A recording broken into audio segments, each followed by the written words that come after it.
Okay, shalom. All praises to the Most High, the Heavenly Father, through His Son, the Anointed Savior. We come together once again to bring out another empowering message. Through the Spirit of the Most High, may the eyes and ears of all the viewers be opened. So what today we're going to touch on is the sequel to the trap of Paul's epistles. The Most High, through the Spirit of the Most High, it was revealed on how we have to be cautious when we're dealing with Paul's epistles. Because a lot of those letters and a lot of those verses and scriptures inside of his epistles can be taken the wrong way to promote wickedness. So that's what that video was to show you, that how you have to be wary of how you interpret those letters. But of course, there's always people out there that are more subtle than any beast of the field, and they're always trying to catch more people and bring them to the wickedness or to the dark side. So with this video, we're going to put an end to all misunderstanding regarding the epistles of Paul, because you're going to find out in this video that you have to make a choice. There's going to be no more room for open discussion once we finish this video. There's no more open discussion after we do this. You're going to have to pick sides on who's lying, because you're going to find out somebody's lying. Somebody's lying, and you're going to have to pick, and whoever you pick, your decision and what you go forth and do is going to have to reflect your decision. We can't have it both ways. That's what we're going to find out. It's either Paul's lying or the Christian church is lying. The modern day Christian church, Christianity. Somebody's lying. That's what we're going to find out. So without further ado, let's get right to it. And then you're going to have to make a choice. I'm Brother Yerushalayim. This is the Bible Unlocked. Paul versus Christianity. Somebody's lying. Acts 21 verse 18. And the day following, Paul went in with us unto James, and all the elders were present. And when he had saluted them, he declared particularly what things God had wrought among the Gentiles by his ministry. So now the setting is we have Paul getting together with James and the elders, and he's giving them a report on how his ministry is going with the Gentiles. And he's letting them know that there's been a lot of conversions among the Gentiles. Follow me. And when they heard it, they glorified the Lord and said unto him, Thou seest, brother, how many thousands of Jews there are which believe, and they are all zealous of the law. Now we have the elders telling Paul their report, saying, can you see how many thousands of Jews there are which believe on Christ? That's what it's referring to. And in addition to that, believing on Christ, they are all zealous of the law. Because you had to have both of them. That's what the disciples of Christ understood. I don't know about today in this modern Christianity, but according to the ones who walk with Christ, you needed to believe and be zealous of the law. You needed to keep God's commandments and believe on Christ. So now they're giving the report back to Paul. So this is what the scenario is that's going on.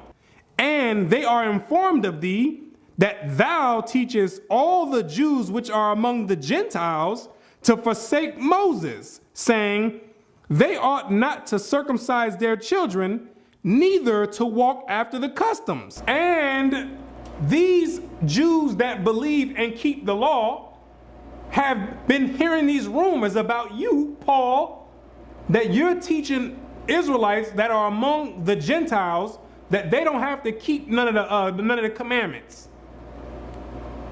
You're going to find out that this is the same accusation that the modern Christian church is saying. It's the same thing that Paul's about to go through right now in his trial that we're going to go through.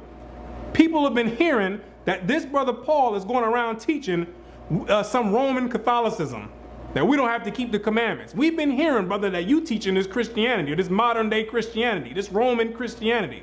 That's basically what it's saying in a nutshell. Is that what these brothers have been hearing? What is it therefore? The multitude must needs come together, for they will hear that thou art come. The multitude is going to hear that you have come into town, and they're going to want to know what's going on. They're going to want to confront you. You're going to have a lot of people that's getting ready to come. Do therefore this that we say to thee. We have 4 men which have a vow on them. Them take and purify thyself with them. We have 4 men that have a vow on them. What is this vow? It's talking about a Nazirite vow. You read about this in Numbers, the 6th chapter, showing you that the disciples of Christ were still keeping the law after his death. I'm not sure where these people are coming up with this stuff, that as if everyone just start being lawless after Christ's death. They were still keeping the law. 4 men have a vow on them. They're telling Paul, take these men and purify thyself with them. Because you're going to read in Acts 18 verse 18, Paul already had a vow on him as well. Paul took a vow already in 3 chapters, 3 chapters prior. So they're telling Paul, you have a vow already? We have 4 other men that have a vow already. Take these men and purify thyself with them, and be at charges with them, that they may shave their heads, because part of the vow is letting your hair grow. You can't let a razor touch your head. So that's part of the law that Paul was keeping, and the other 4 men were keeping as well. So he says, take them, and the purification process, when they're getting ready to end the vow, then they shave their head to signify the purification.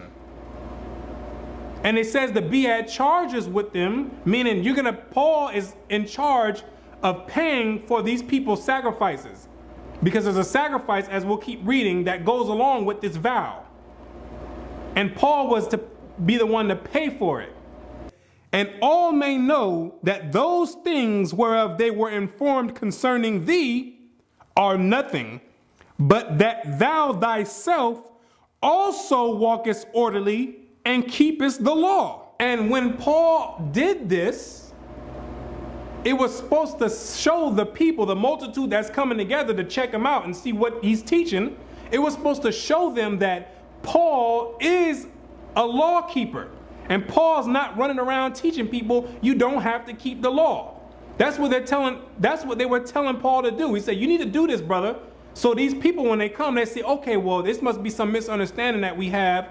This brother's really teaching the law, teaching the commandments, and he's following the commandments. And notice that they didn't even ask him, is this true, this accusation we've been hearing? Because they knew that this wasn't true. So it was no need for them to even ask him. They just said, listen, this is what we heard, and this is what you need to do. They didn't even ask him, well, is this true that you running around wild teaching that people can be lawless since Christ died?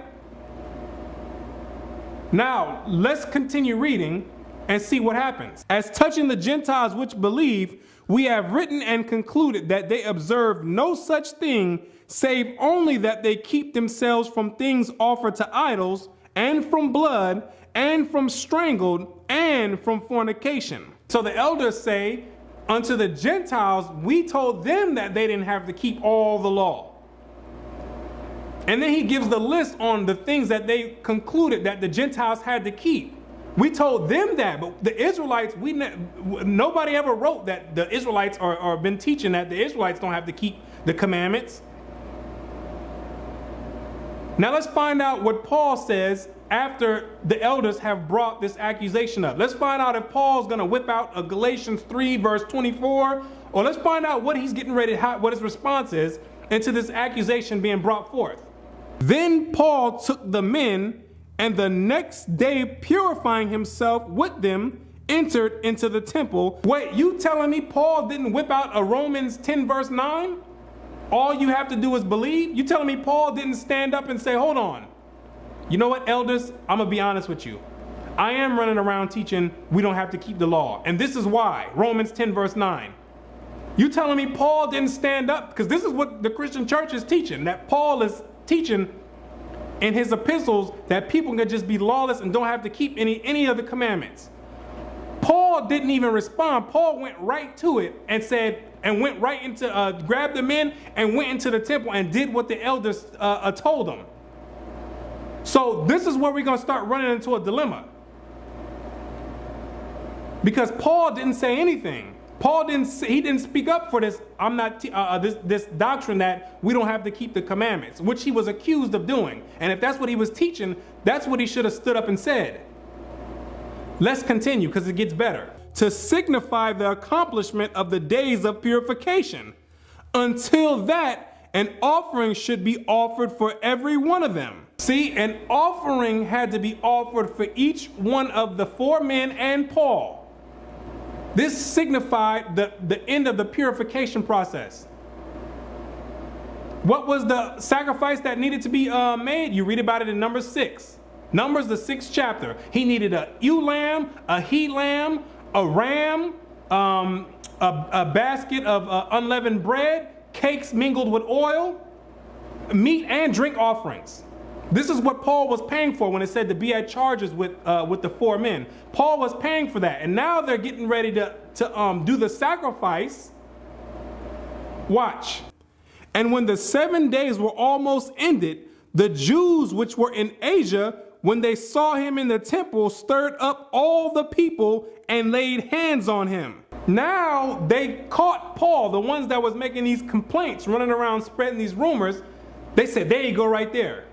That's that brother right there. Yep, I can see him. That's him. Then they stirred up all the rest of the people, and then they went and laid hands on him right before he was getting to finish the vow. So he didn't even get a chance to finish the vow because they snatched him up out of the temple, crying out, "Men of Israel, help! This is the man that teaches all men everywhere against the people. This is the man that's teaching there is neither Jew nor Greek, and that everyone's all equal and it's all one big melting pot, and that it doesn't matter who God's people are anymore." This is the guy teaching. What you're going to find out is the people accusing Paul has the same exact interpretation as the modern Christian church. That's what you're going to find out. Watch. And the law, and he's teaching people that they don't have to keep the law. He's running around here telling people that all they have to do is sit back and believe. They can be homosexuals, they can be thieves, murderers. All they got to do is believe. Don't worry about keeping that law. And this place, and further brought Greeks also into the temple, and hath polluted the holy place. And he's bringing Gentiles into the temple, Greeks, Caucasians or Europeans into the temple and profaning it. Because the custom was that the Gentiles were not allowed to come into the temple. They had to stay on the outer court. You can read about that in Revelations 11 verse 2.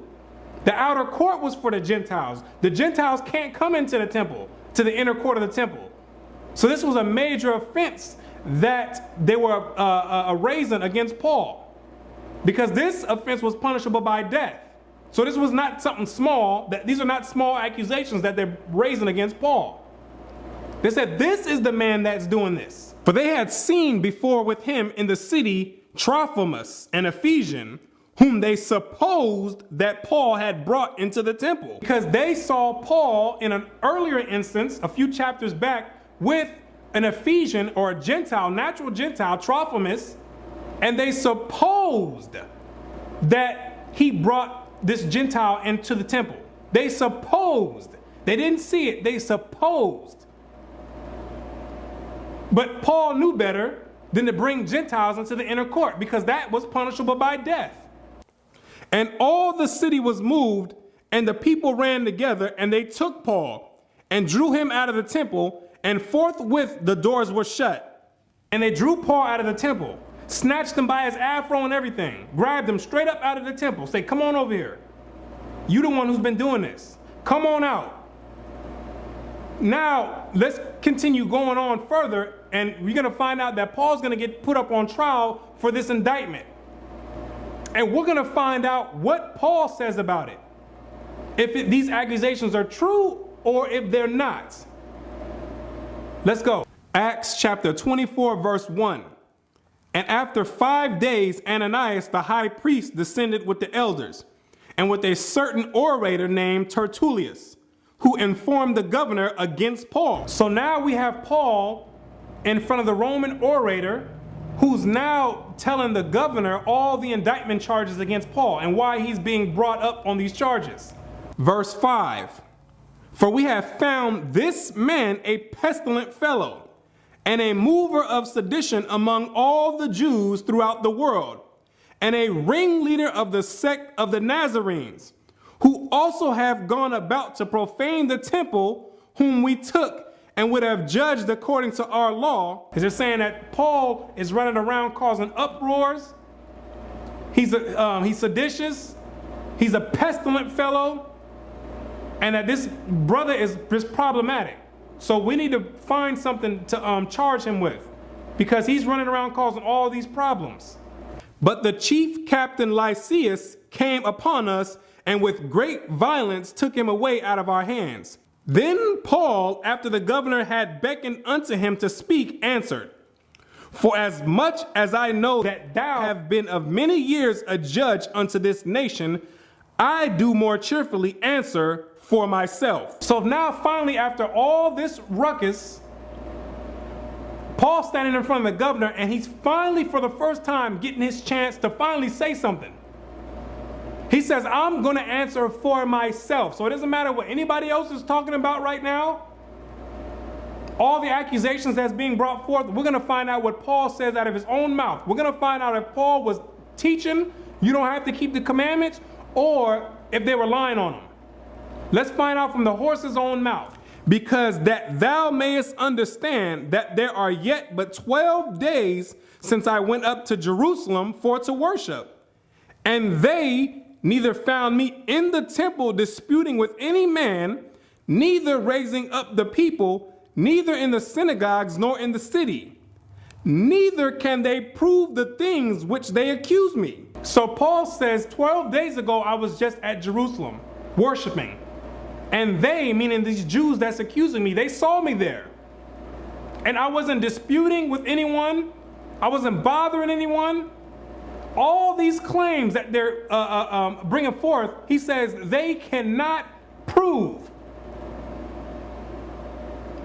Trying to say that I've been teaching that no one has to keep the laws and the customs of the Jews, he says these people cannot prove. But this I confess unto thee. But this is what I'm going to say to you. This is my confession.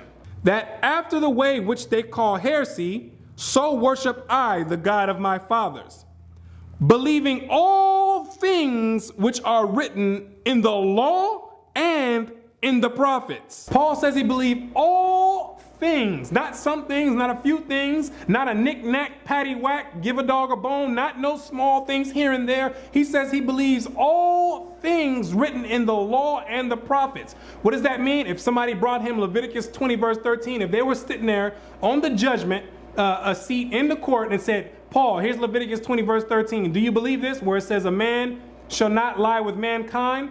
If he does so, he shall be put to death. Do you believe this? Paul would have said, yes, I believe that, according to his own words. In the prophets, if somebody would have brought him Isaiah 14 verse 1 through 2, and said, where it says that all the enemies of Israel are going into captivity, Paul, do you believe this? He would have said yes. So how is it that we're getting Paul saying he believes the law and the prophets, and then in the epistles, people are trying to make it seem like he's teaching against the law and the prophets? This is why I say this is the dilemma we're getting ready to run into, and it's going to get better.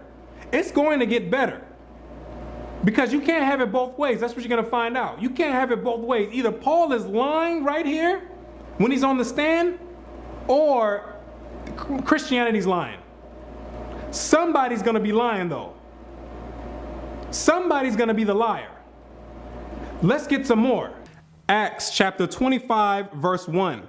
Now when Festus was come into the province, after 3 days he ascended from Caesarea to Jerusalem. Who's Festus? He's the successor of Felix, the last Roman procurator.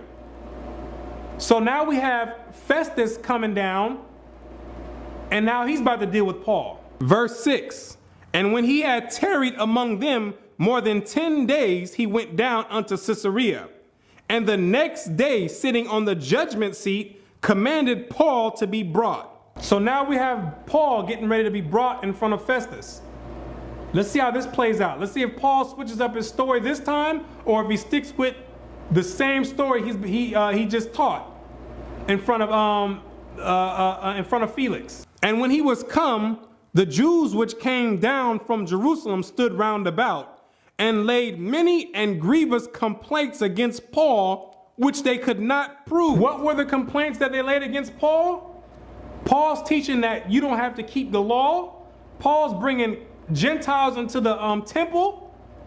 Those are the complaints that they were laying against Paul. And it says that they could not prove it. Letting you know that somebody's lying here. This is the same accusation. You got to find out, this is the same accusation that the modern Christian church is bringing against Paul. You're both doing the same thing. But the difference is these people were trying to get Paul put to death. The modern Christian church is trying to glorify him because you're lawless. It's the same exact thing. You both have the same exact accusation. While he answered for himself, I don't want to hear the answer from the Christian pastor. I don't want to hear the answer from the theologian. I don't want to hear the answer for myself. I don't want to hear anybody speak for Paul. I want to hear Paul speak for himself. That's what I want to hear right now. Let's find out what he says when he answered for himself. Neither against the law of the Jews, neither against the temple, nor against Caesar have I offended anything at all. Paul says, I did not offend anything at all against keeping the commandments, against bringing Gentiles into the temple, and against the king, which was or the Caesar, Nero at the time. This is out of his own mouth. What does this mean? If we would have brought him Romans chapter 10 verse 9 and says, well, what about this then? You just said, if you believe and you confess with your mouth, you will be saved. Paul would have said that's not saying that you don't have to keep the commandments. That's what Paul would have came and told you. That don't mean that.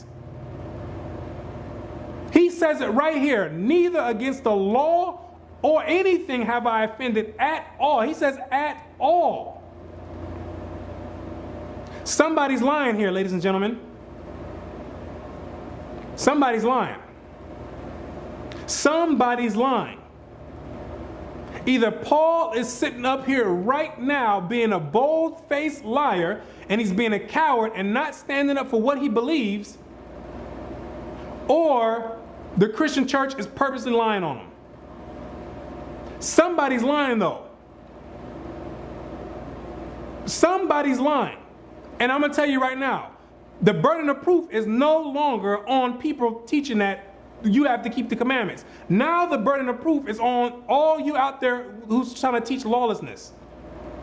The burden of proof is on you because you try to present one of those scriptures, one of these vague scriptures from Paul's epistles that can be interpreted so many different ways. When you try to present that, I'm not going anywhere else. We're going to stay right here. I'm going to bring this up where Paul says against the law or against the temple or against the king. He says he's never offended at all. I'm going to bring this up first and I'm going to ask you, do you believe Paul? That's my question. Do you believe Paul? Do you believe Paul when he says this? That's what I want to know first. Do you believe Paul when he says this, or are you only believing Paul when it fits your agenda? When it's something that you can take and make it say whatever you want it to say and justify being wicked? When do you believe Paul all the way, or do you believe Paul only when it fits you? That's what we want to know. Which one is it? I'm not going, and I'm not budging either. I'm going to tell you right now, ladies and gentlemen, you need to do the same thing. When somebody try to present these scriptures talking about any one of these Romans, whatever, or Galatians, whatever, no, we're going to go right here and ask, do you believe Paul when he says he never offended against the law at all? He never spoke against the law at all. On trial.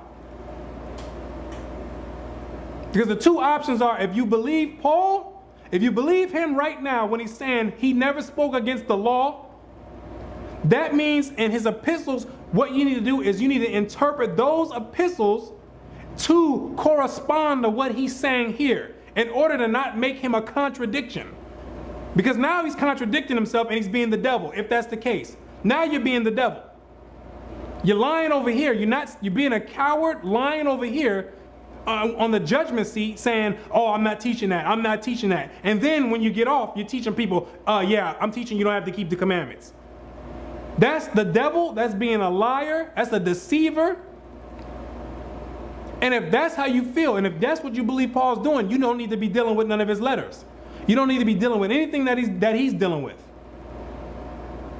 And if you say you do believe Paul, that means you need to make his letters correspond to what he's saying. You only got two choices. That's it. You only got two choices. And some people out there are just so wicked that they'll say they don't believe what he's saying here and still use his letters for doctrine. When it's dealing with your soul salvation, you don't need to be dealing with discrepancies like that. Well, when he's lying here and telling people, he's lying to the people here, but then he's telling people something else over here. You don't need to be dealing with people like that, if that's how you feel the situation is. So you got a choice to make. You have a choice to make. Nobody wants to deal with this on Paul on the trial. Nobody wants to deal with this. Everyone want to skip over this where Paul is blatantly he's flat out telling you, I'm not speaking against the law. Somebody's lying, ladies and gentlemen. Let's continue. Verse 9. But Festus, willing to do the Jews a pleasure, answered Paul and said, wilt thou go up to Jerusalem and there be judged of these things before me? See, Festus was in league with the Jews. They were all trying to get him set up to come down to Jerusalem to be judged there because they know they were going to catch him there. They were going to, they know that they were going to pull some type of trial out and find him guilty. Even if the brother wasn't guilty, they were still going to make a way to find him guilty. So they were all in league with each other at this point. Then said Paul, I stand at Caesar's judgment seat. Paul says, I'm not a fool. I'm standing right here. Because it's obvious what you brothers are trying to do. It's obvious what y'all trying to do. Y'all can't prove anything that you're saying, and you're still trying to get me to go down to Jerusalem to get judged. You have to be out of your mind. I'm standing right here. That's what Paul says.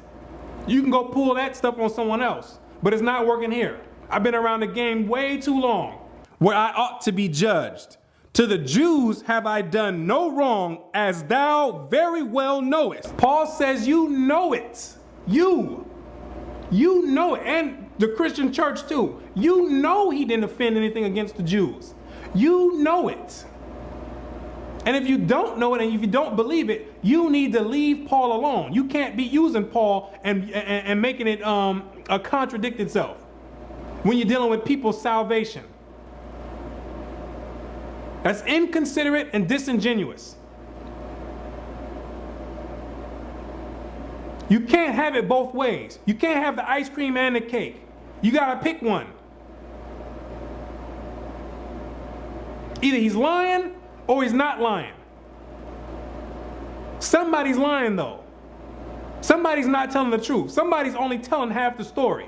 For if I be an offender or have committed anything worthy of death. If I'm an offender, if I'm teaching in Romans 10 verse 9 or Romans 3 verse 20 that you don't have to keep none of the laws, if I'm teaching in any of my epistles that you don't have to teach no laws and you don't have to keep no commandments, if that's my intent when I wrote these letters, I refuse not to die. Put me to death right now. If that's what I'm doing, I need to be put to death. That's what he's saying. I need to be put to death. If I'm offending and I'm doing that against the law, put me to death right now. If I'm bringing Gentiles into the temple, put me to death right now. He says, I refuse not to die. I refuse not to die. That's a strong statement right there. He didn't say, you can go ahead and kill me. He says, I refuse not to die. Meaning, go ahead and take me, man. If that's what I'm doing, go ahead and take me because I need to be put to death. Because Paul says he believed everything in the law and the prophets. And it tells you in the law, if somebody comes around telling you, let's go worship other gods, which is what the modern Christian church is doing, telling you to come away from the Most High and go and worship the Babylonian God, the God of the Roman Catholic Church, it says the judgment is they need to be put to death. Paul says, I refuse to die. So So it's either if Paul's lying right here, nobody needs to be dealing with him. If you believe Paul is lying, nobody needs to be dealing with him. But the choice is, if you don't believe he's lying, don't bring me no Romans 10 verse nothing and try to say that Paul's teaching against the commandments, because now you're contradicting them.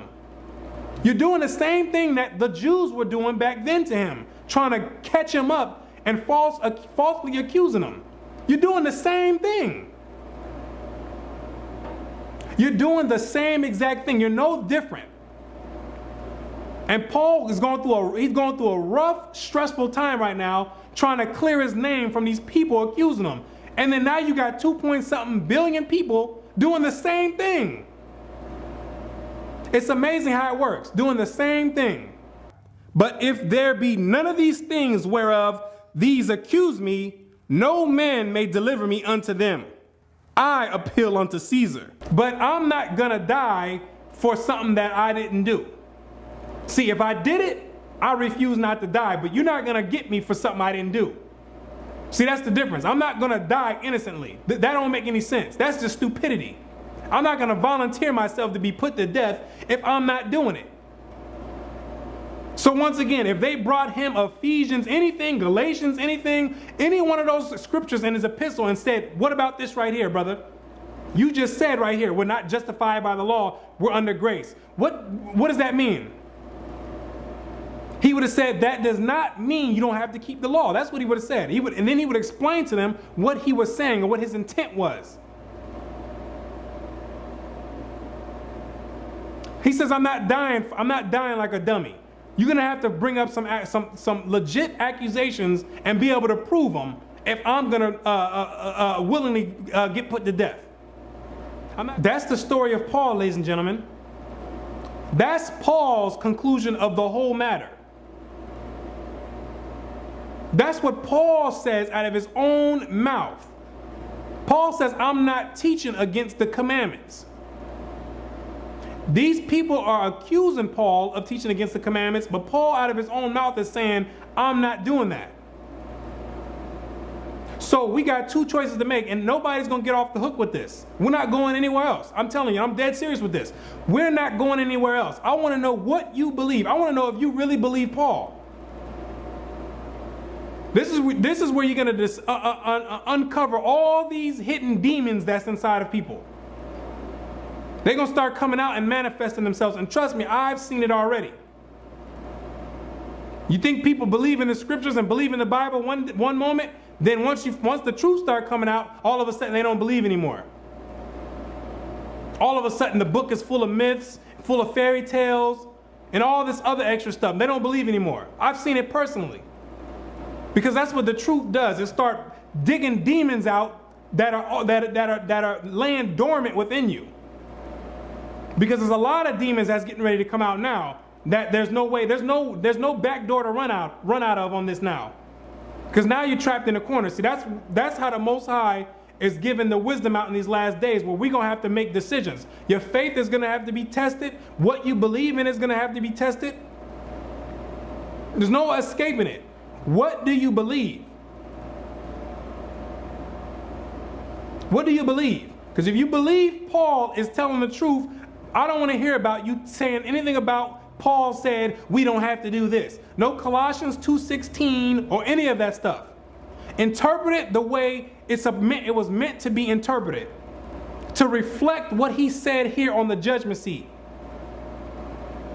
And if he's lying, you don't need to be following him. If you believe he's lying, you don't need to be following him. Who's going to be following a coward? Who's going to follow a coward? All the other prophets got put to death for this word, standing up firm for what they believe in. Paul is not exempt from that. If he believed that we don't have to keep the commandments, when on the judgment seat, he should have jumped up with a Romans whatever and said, all you got to do is believe. Now, come put me to death. Do something about it. Do something about it. That's what I believe in. I believe Christ died on the cross for everyone else to be lawless. And we don't have to keep no commandments. All we got to do is believe. Do something about it.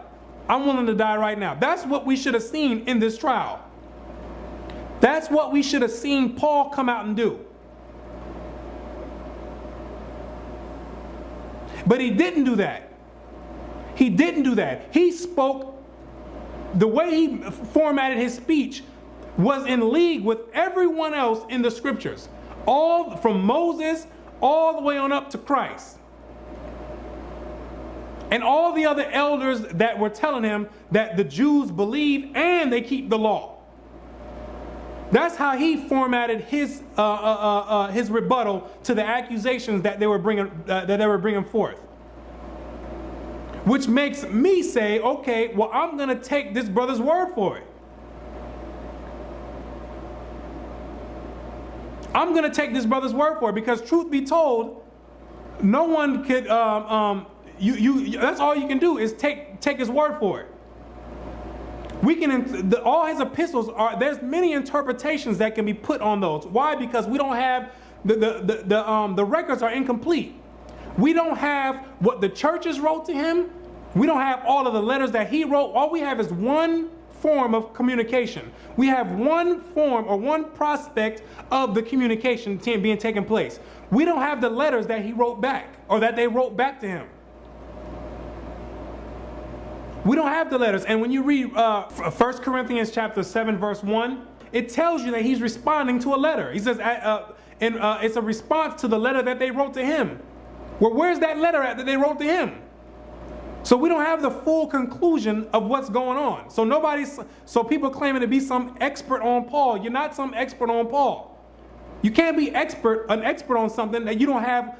You can't just chime in halfway through the conversation and think you know everything that's going on. The fact is, we don't know what's going on. Paul wrote 4 letters to the Corinthians. How many do we have in the scriptures? We got 2. We got 2 letters out of 4. And someone jumping in talking about they think they know everything. No, that's not the way it works. It doesn't work that way. So the only thing we can do is go off of what the brother said. At least that's what I'm going to do. Because I'm going to be honest with you. There's brothers out there that have a strong case saying that Paul is lying. And it's a solid case.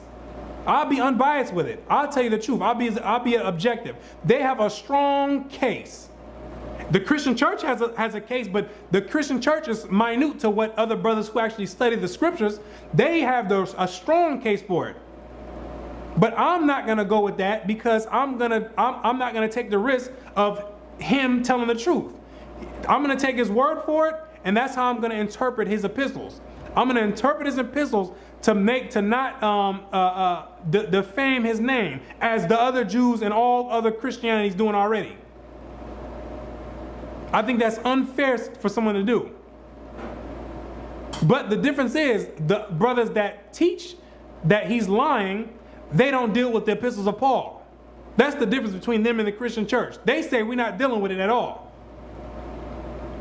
We're going to stick to what we know and what's clear versus going to something that's not all the way clear. So, ladies and gentlemen, we got a decision to make. I'm going to tell you that right now. There's a decision to make. That's all I want to hear. What do you believe? I don't want to hear no other scriptures. What do you believe? Do you believe Paul? Is Paul telling the truth, or is he lying? And then after you make that decision, everything else that you bring out with Paul better reflect that decision. Until next time, we give praise and honor to the Most High. I'm Brother Yerushalayim, and I say, Shalom.